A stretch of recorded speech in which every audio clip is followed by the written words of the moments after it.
Bonjour, chers fidèles auditeurs et auditrices, chers téléspectateurs de RML sur terrain. Voilà, nous sommes là. Nous avons pris notre vol qui a pris de l'ascension jusque dans la commune de Kassavoubou, plus précisément à l'Institut national des arts, INA en sigle, pour vous faire vivre l'ambiance de la signature du protocole d'accord entre l'Institut national des archives du Congo ainsi que l'INA. Voilà. Comprenez que nous allons vous faire vivre tout ce qui s'est passé dans une bonne ambiance. Le professeur Aimé Kassongomande, directeur général de l'Institut national des archives du Congo, ainsi que le professeur Félicien Chimwanga Kandolo ont signé ce protocole d'accord en présence des directeurs et sous-directeurs de l'INACO ainsi que les comités de gestion de l'INA. Ce protocole est basé sur les échanges de services entre ces deux institutions scientifiques. C'est comme ça que nous avons approché les deux directeurs pour les interviews, pour expliquer la portée de cet accord. Nous avons qualifié la signature de ce protocole comme historique.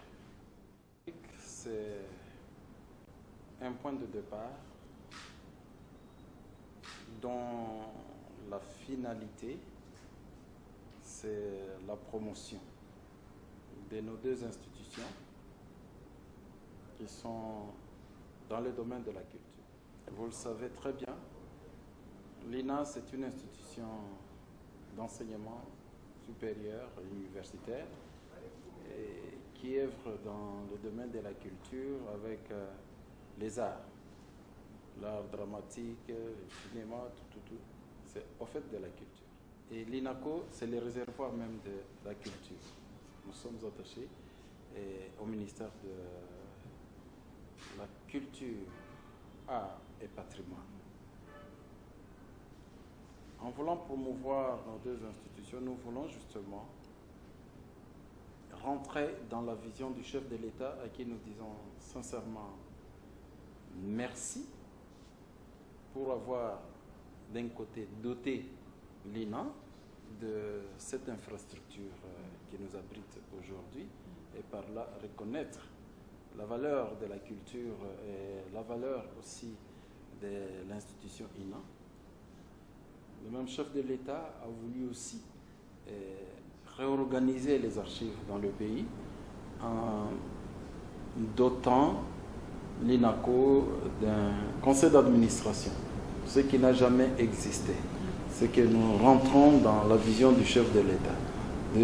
Déjà à ce niveau-là, nous voudrions promouvoir la culture, nous voudrions par notre mariage donner aussi, lancer un appel aux institutions d'enseignement supérieurs et universitaires qui doivent savoir qu'ils gèrent les archives.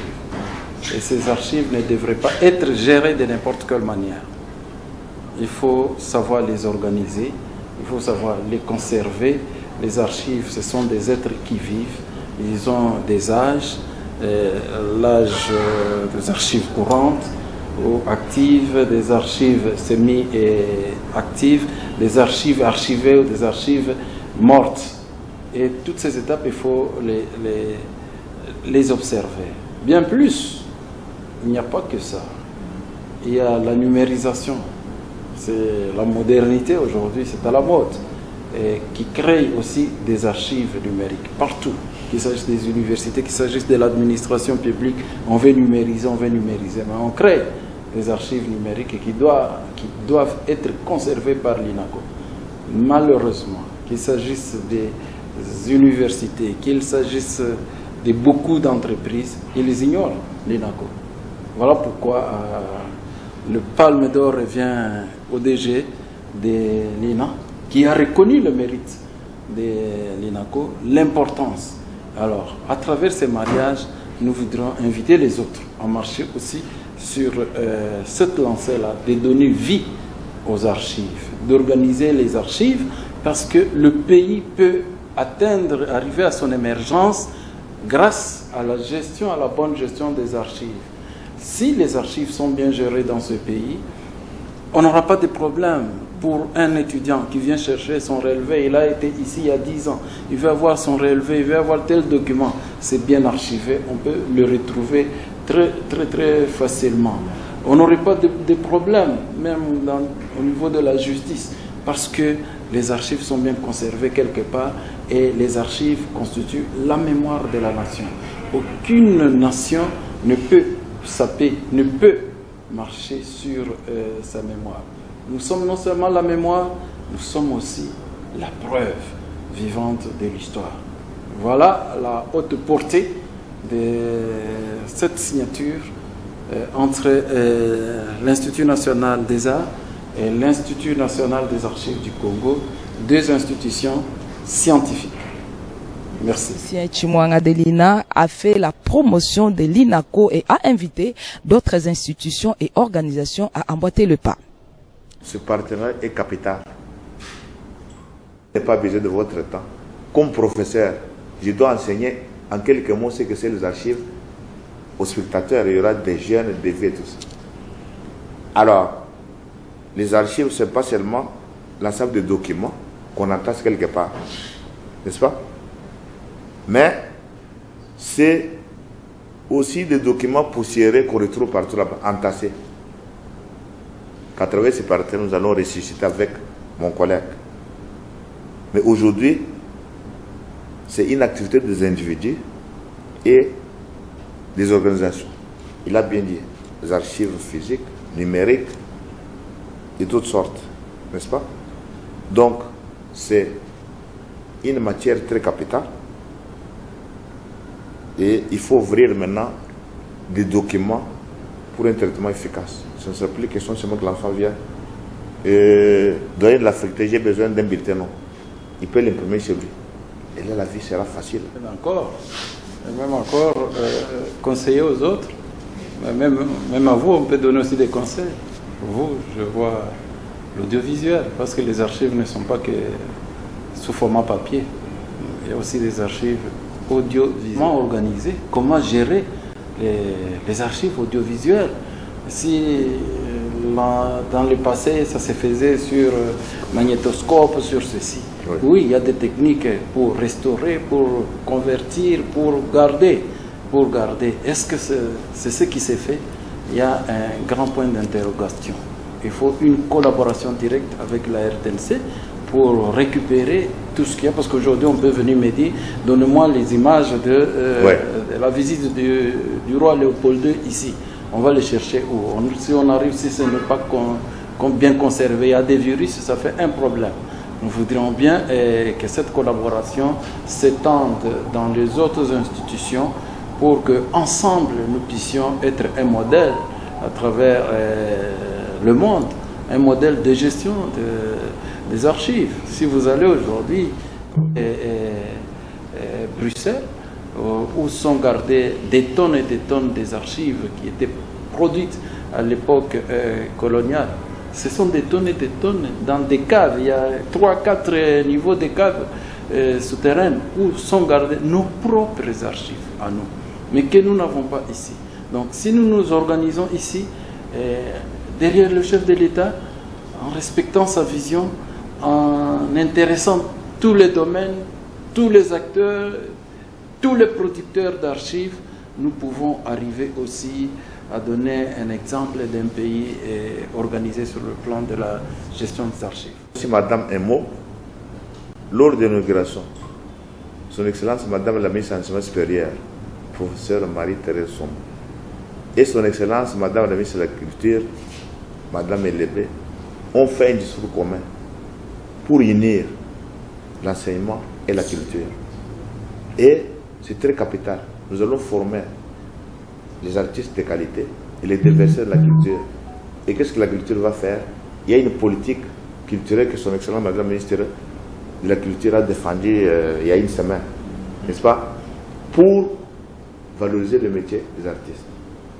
Et une politique qui va de sécurité permettre de vivre. Merci beaucoup. Voilà, merci. Okay. Avec sourire aux lèvres, la chef des parcours interprétation dramatique Stella Mobembo n'a pas manqué à l'illusion des satisfactions.